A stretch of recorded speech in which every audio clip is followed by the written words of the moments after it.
with you, they will serve you a criminal summons. And if you appear before the court, the sentence is from $1,000 to $5,000.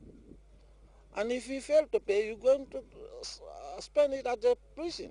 I wanted to pass a message to everybody. We wanted to send a circular to all these people, especially those with shops on the highways, to make sure that they clean the environment of their shops by the end of the day. But it seems that most of them are not doing it, and then we'll follow it by prosecuting them now.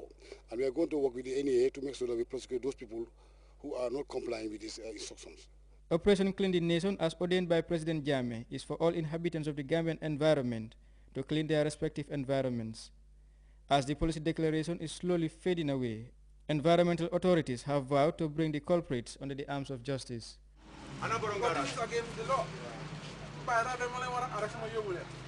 Babakar Kamara, GRTS.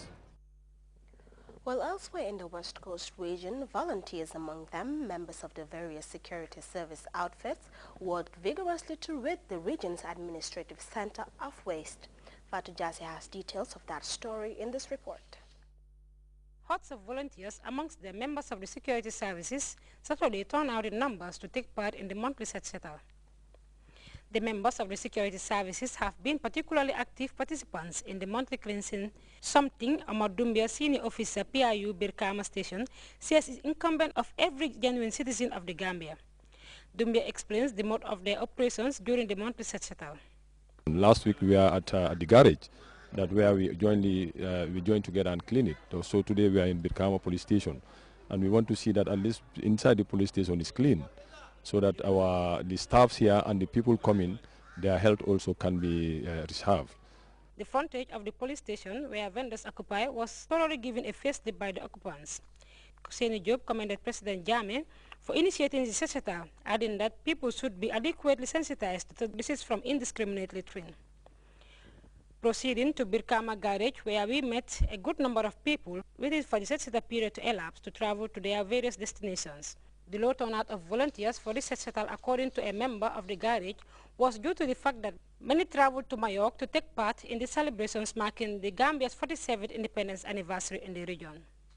These women vendors say they have taken to working out means to take part in the cleansing exercise very early in the morning and then proceed to their routine activities. Lamunwe Conte, Senior Supervisor, Health and Sanitation Unit, Birkama Area Council, calls for attitudinal change, adding that the set-settle is instituted to better the lots of Gambians. The Senior Health Supervisor also expressed concern about the increasing prevalence of plastic waste in the country. This and many other concerns will be key points health and environment officials will be looking at critically in a bid to keep the country clean and healthy. For GRTS News, I am Debuso. Well, that story was actually by Debuso. 12 Gambian journalists graduated on Friday after completing a 2-year program in journalism. The training package was paid for by the Gambia Media Support Project and implemented in partnership with the Gambia Press Union. Asut Mane was at the Tango headquarters for the ceremony and she now reports. In their bid to equip journalists to be responsible pen pushers in the country, the Gambia Press Union continues to pave the way to train media personnel on the basic ethics of the profession. These 12 graduates are the first batch of journalists to pursue their diplomas in the field. This is the first time that the union trains journalists to the level of diploma. We are indeed proud, and we thank the graduating students for their resilience, dedication and commitment in making this pilot project of the GPU, James Professional Reporter Program, a success. The game's training manager believes that the knowledge gained is not worthy of gaining if not properly utilized. Lars Mola urged the graduating students to share the knowledge gained with their colleagues and peers. The graduates he praised survived the test of time. We started out with 20 in the class. We ended with 12. Some dropped out of different reasons. Even the dropouts, they worked hard, they learned a lot, and they are still learning, and we are still friends, and they will still play a positive role in the media. The executive director of the Gambia Press Union reaffirmed his association's desire to train Gambian journalists and said this pilot project will be a continuous process. The project continues. This is a pilot project. Our aim is to survey the terrain and see how feasible it is to run a school of journalism We are convinced today that it's possible, we can do it, and we are going to do it. For veterans in the profession, knowledge is key in the career of journalists, for they raise awareness amongst the masses. In society, you acquire knowledge, and the knowledge which you acquire to pursue a profession is just like a tool that you utilize to be able to further your profession. To train, as we are doing now, and this is a great step, as we have expressed here, and to retrain journalists in basic and advanced skill of journalism. That training and evolution must take place within centers of excellence. And centers of excellence, that's exactly what the GPU is providing. That's exactly what the University of the Gambia is trying to provide, is putting in place. Certificates were awarded to the graduates and prizes were awarded to the best 3 students of the training program. Journalists like Hadijatu Jawara, who was awarded overall best students, believes that programs like this are crucial in the lives of people aspiring to practice the journalism profession. For GRTS News, I am Aissatou Mane. The Gambia Police First, Immigration Department, and National Center for Arts and Culture are the 3 latest state institutions to benefit from the traditional donation of automobiles by the Plymouth Banjul Challenge. The vehicles are normally driven by adventurers from Europe to the Gambia via the Sahara Desert. Modu Jala has more on that. Representatives from the police, immigration, and the National Center for Arts and Culture this morning gathered at a local safari lodge to receive the keys to these 3 vehicles donated by the Plymouth Banjul Challenge. The vehicles were donated by tourists for auction to fund development projects in the country.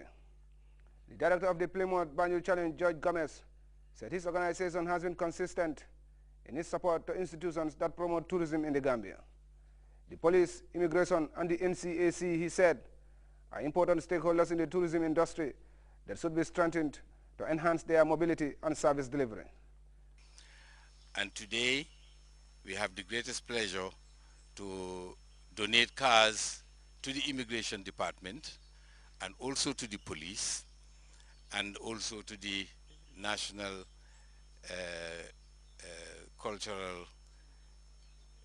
National Center for Arts and Culture. Now that's a very important office because the Gambia takes pride on culture, and we know that they're doing a very good job, and this is why we thought that we should enhance what they're trying to do. Speaking on behalf of the recipients, Hazum Sise of the NCAC expressed his gratitude to the challenge. I wish to thank the challenge for this wonderful gift to government departments, the immigration, the police, and the National Center for Arts and Culture.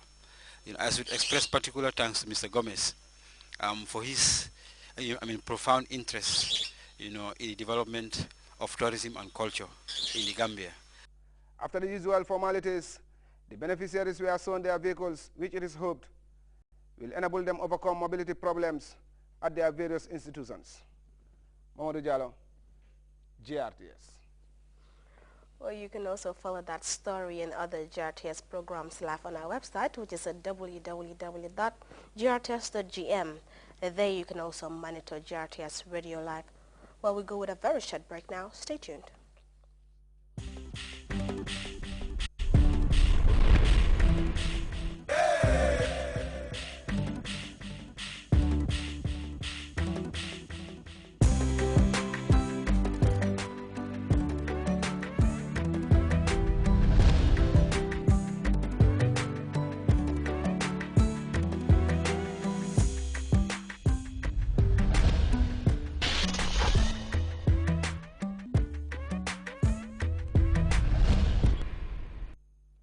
To news from beyond our borders now.